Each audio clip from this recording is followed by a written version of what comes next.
करीब 6 दिन पहले यानी 17 अप्रैल को राजस्थान के बीकानेर जिले के एक छोटे से गांव लूनकरनसर में अचानक लगभग 3 बीघा जमीन धंस जाती है और बीच में 200 से 300 फीट गहरा गड्ढा बन जाता है। वैज्ञानिकों के हिसाब से टेक्टोनिक प्लेट्स में हलचल के कारण ऐसा हो सकता है। इसकी खास बात यह है कि इसके बीच का हिस्सा धीरे धीरे अंदर धंस रहा है और अब वहां प्रशासन ने धारा 144 लागू कर दी है ताकि कोई इसके अंदर ना जा सके। वैज्ञानिक जल्द ही इस पर रिसर्च करने वाले हैं और हमें जल्द ही इसके सही कारण का पता चलेगा। अस्सलामु अलैकुम व रहमतुल्लाहि व बरकातहू जमीयन। सही मुस्लिम की ये हदीस है। अबू हुदैफा बिन उसैद अल-गिफारी कहते हैं, अचानक एक दिन अल्लाह के रसूल हमारे पास आए। हम आपस में बिजी थे, मतलब किसी मसले को लेकर आपस में बात कर रहे थे। आपने फरमाया, तुम लोग किस बारे में बात कर रहे हो? उन्होंने कहा कि हम आखिरी वक्तों के बारे में बात कर रहे हैं कि आखिरी वक्त में क्या क्या होगा, यानी कयामत से पहले की। तब आपने फरमाया, कयामत तब तक कायम नहीं होगी जब तक ये 10 निशानियां न पूरी हो जाएं। आपने धुएं के बारे में बताया, फिर दज्जाल के बारे में, फिर दाब्बा के बारे में और सूरज का मगरिब से निकलना, ईसा इब्न मरियम का दोबारा वापस आना, याजूज माजूज का निकलना और जमीन का 3 जगहों पर धंसना, पहला ईस्ट में, दूसरा वेस्ट में और तीसरा अरब के अंदर। अब ये निशानियां जो इस हदीस में बताई गई हैं उनमें जमीन के धंसने का भी जिक्र है। एक और हदीस से उम्मे सलमा से रिवायत है कि उन्होंने अल्लाह के रसूल सल्लल्लाहु अलैहि वसल्लम को कहते सुना, after me there will be a landslide in the east. East में जमीन खिसकेगी और फिर वेस्ट में और आखिर में अरबिया के अंदर। मैंने उनसे पूछा, ओ मैसेंजर ऑफ अल्लाह, क्या जमीन बैठ जाएगी अगरचे उस पर कुछ मुत्तकी लोग भी हों? आपने फरमाया, ये तब होगा जब जमीन पर रहने वाले हद से ज्यादा बुराई करने लगेंगे। तो इन हदीसों से ये पता चलता है कि आखिरी दिनों में जमीन का धंसना खासकर ईस्ट, वेस्ट और अरबिया के अंदर एक साइन होगा बुरे लोगों के लिए कि अंत नजदीक है।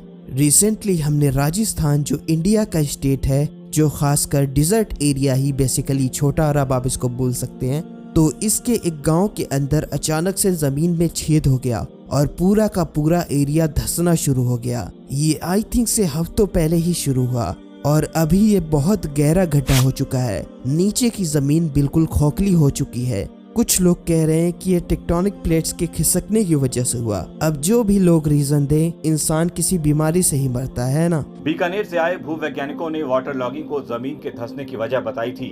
वहीं स्थानीय लोग इस बात को मानने को तैयार नहीं हैं। उनका ये कहना था कि इलाका रेगिस्तान का है और सदियों से ऐसा ही रहा है। ऐसे में जमीन के नीचे पानी के जमा होने का सवाल ही पैदा नहीं होता। कुछ लोग इसे प्राकृतिक आपदा मान रहे थे, वहीं कुछ लोग इसे दैवीय प्रकोप भी कह रहे थे। यहाँ पर सेक्शन 144 को लागू कर दिया गया है ताकि यहाँ पर लोग ना आए और उनको कोई खतरा ना हो। और वहाँ के डीएम भी सिचुएशन को लगातार मॉनिटर कर रहे हैं। अब जब से ये चीज हुई है, इंटरनेट पर कई तरह की वीडियोस बन रही है। हिंदूज क्लेम कर रहे हैं कि ये भगवान विष्णु का चक्र और हनुमान के गधे को जमीन धंसने का रीजन बता रहे हैं। आई डोंट नो वो किस तरीके से ऐसी बात करते, उनके पास क्या सोर्स है, या शायद से उनको नशा मुक्ति केंद्र जाने की जरूरत है। ये बात सही है कि राजस्थान के अंदर ऐसा पहली बार हुआ है। मे बी पास्ट में हुआ होगा जब मीडिया वगैरह नहीं होती थी। तो कई मुसलमान मानते हैं कि ये वही साइन है जिसका हदीस में जिक्र है।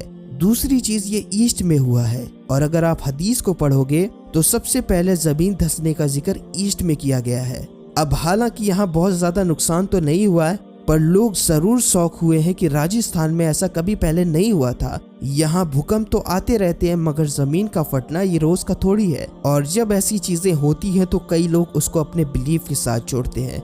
वैसे मैं कह भी क्या रहा हूँ, लोग दुबई की बारिश को नहीं बख्शते, फिर तो यहाँ जमीन फटी हुई है। तू समझा? हाँ।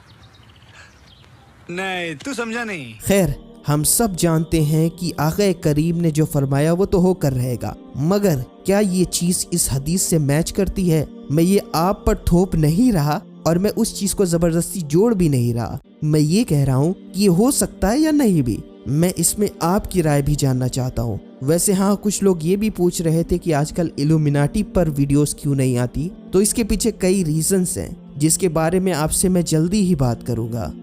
खैर, आपने बताना है कि आपको क्या लगता है इस बारे में। और वीडियो अगर आपको पसंद आई है तो वीडियो को लाइक करें, वीडियो को शेयर करें। चैनल को अगर आपने सब्सक्राइब नहीं किया तो चैनल को सब्सक्राइब करके नोटिफिकेशन को ऑल पर जरूर से सेट करें, ताकि जब भी मैं कोई वीडियो डालूं तो नोटिफिकेशन आप तक जरूर जाए। इंशाल्लाह ताला मैं आपसे मिलूंगा फिर एक नई वीडियो में।